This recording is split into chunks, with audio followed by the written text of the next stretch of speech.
he'll do a half looping return to show center. Plenty of energy for the climb. Watch this. Hard pull.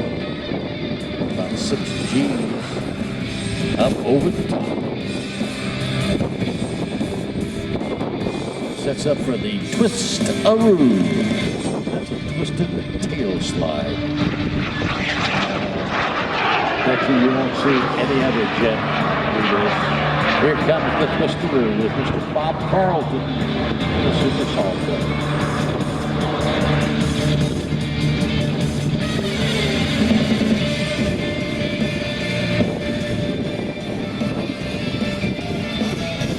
Sets up for a hammerhead return now. Rocket scientist loves symmetry. Bob is a rocket scientist.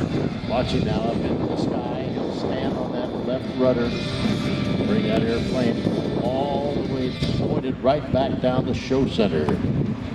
It sets up for a Cuban 8 maneuver. And there is the first half of that 8 lying on the side. You can clearly see that. Now on the right side, another hard pull.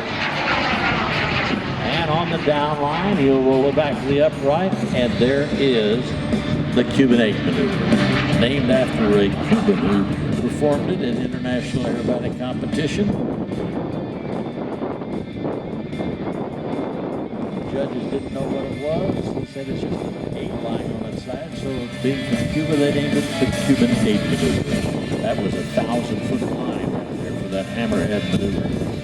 Sets up for the 4-point. Hesitates a little hard to do with such long wings. There's 2 to the end, 3 to the inverted bend, and 4 back to the upright.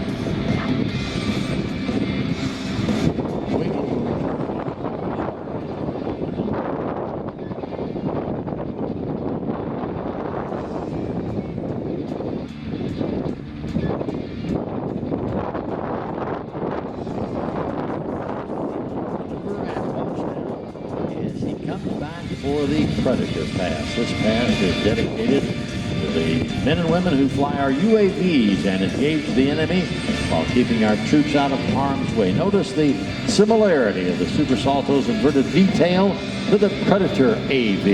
There you are, the Predator Pass by Bob Carlton in the Super Salto.